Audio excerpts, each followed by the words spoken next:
Hello everybody, today we will begin in our first lecture or lecture number 1 in our HTML course. HTML as a language has evolved so much in the past years. Today we are using HTML version 5 or HTML5. Any web page or any HTML page is composed of tags, and a tag is a less than sign and greater than sign and the tag name in between.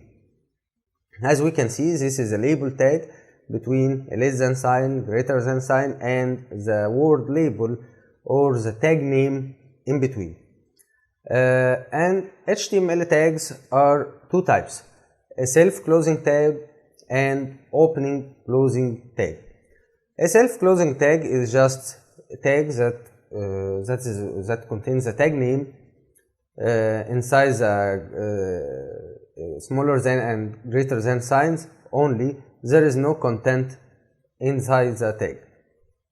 While the opening and closing tags, they are two tags, identical tags, with the difference in the closing tag. It has a slash before the tag name and the content between the opening and the closing tags.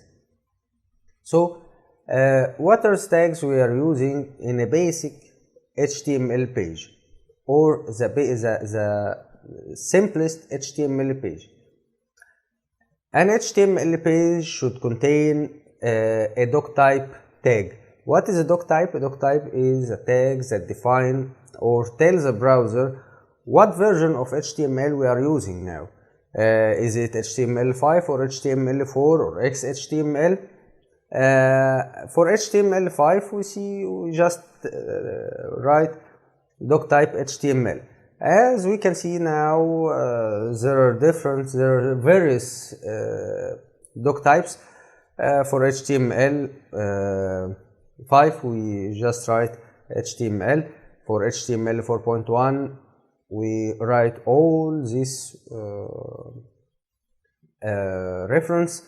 reference to the specifications of the language. This website, these are the specifications of the language. Here we are saying strict, and in the transitional version we say loose. Don't be strict if there is an error for XHTML, and so on. The second tag in our basic HTML is the tag HTML, and this tag contains the whole HTML document. Inside it we write everything we want for our HTML document. The first section inside HTML is the head, and the head contains the metadata of the page. The data inside the head isn't displayed for the user, but it is visible for the browser. The browser uses the data in the head to correctly display the page. This data may contain the title of the page that appear in the title bar of the browser, may contain metadata such as the category of the page, what is the subject of this page, and this metadata is used by search engines such as Google. We could also include inside the head tag the styles. If you want to change the font of the page, the background color, and so on, or link an external cascade style sheet file to the page. Also, we can write in the head the scripts we will use in the page, or link an external script file or external JavaScript file. That is the head tag. And since there is a head, there must be a body. And here comes the body tag. The body tag is the rest of the page that would be displayed by the browser. There would be headings, paragraphs, tables, pictures, and so on. Finally, there is a footer, and this is an optional tag. Optional means we don't we don't need to use it very often unless we are writing an article and want to specify who is the author, who is the editor of the article, his email, his address, and so on. So this is the simplest HTML page that we can make. We talked about the footer. Is it possible to write the footer content inside the body tag? Technically yes, but it is not recommended from SEO point of view or search engine point of view. When a search engine crawls the internet and search for the page, it searches for certain tags to know what are these content talking about. There is a name. Is it a name inside an article or it is the name of the author? When it is in the footer, it would be more reliable technique to tell the search engine what is this kind of data is. It is a semantic point of view. Semantic means we are an organizing way.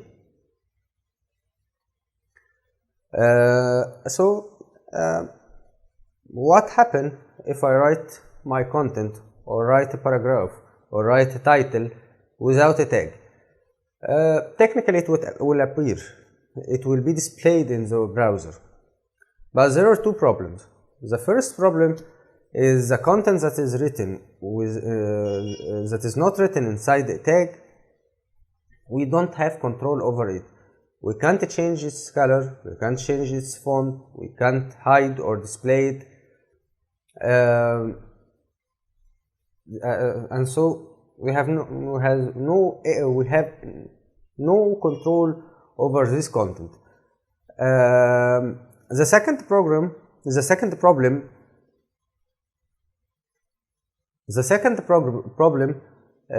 with search engines.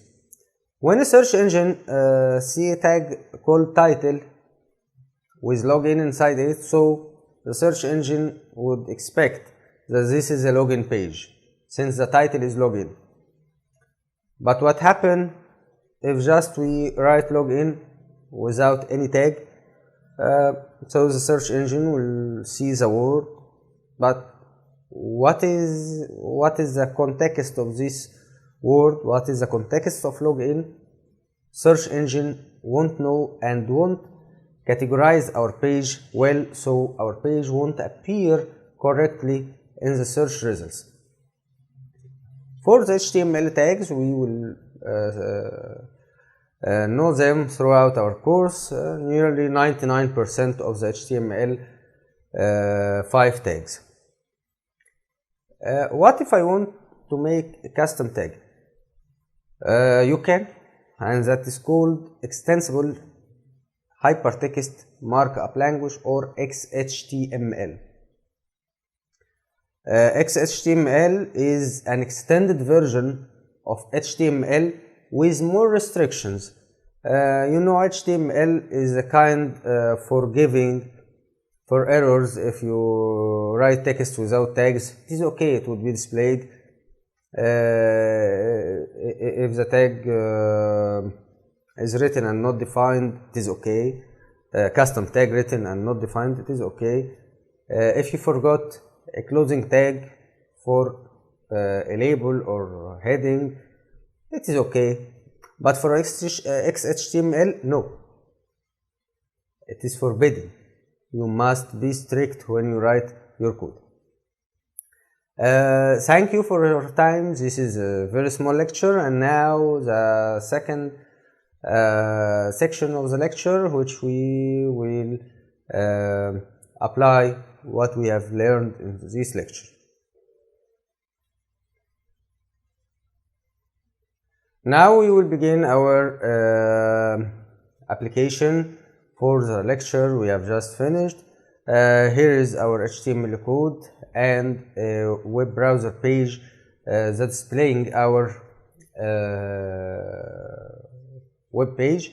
First we would write the first tag, which is doc type, and as you can see the code editor suggested what we would write, and that is what we knew in the last lecture or in lecture 0, as what code editor's benefits is autocomplete. This is autocomplete. I don't have to write the whole sentence or whole word or whole code. The editor just do it for me. Let's save and reload the page. Nothing happened. That is normal. We didn't write anything. We just told the browser what is this page language written. If we view source, if we open the source of the page, we would see the tag we have written already present. The second tag we would write is yes HTML, and this would contain the rest of the web page. Then the head tag, and of course the body tag, and finally the footer, and this is okay. Let's see what changed in our HTML. Nothing, but the source code of the page has changed. So let's try something we would learn in the next lecture. Let's add a title in the head. Let's say our first web page. Okay, let's reload. We found here that the title of the page in the title part has changed to our first web page, but nothing displayed inside the page itself, unless we write a tag like h1 or heading 1 and write it our first web page. Okay, let's refresh. That is it. Finally there is content that appear. So someone may say let's try to write something outside the tags inside the head. It just appeared outside HTML. It is also displayed. So why tags? Because if we want to control this text inside the head, we should control the whole head section, while if we want to control the text outside HTML, we have no control at all unless we control the whole document. But this, when to change the content of the document, we will not change this text, this strange text only, but will change the whole document. So it is not advisable at all to write anything inside the page unless it is enclosed inside tags. Don't worry about h1 titles. All these tags we will cover in the following lectures. The code of this web page would be available on GitHub, and the link is in the description of the video. Don't forget to subscribe to the channel and activate notifications to be notified with new videos. Hope this lecture was useful for you. Thank you, good day, and goodbye.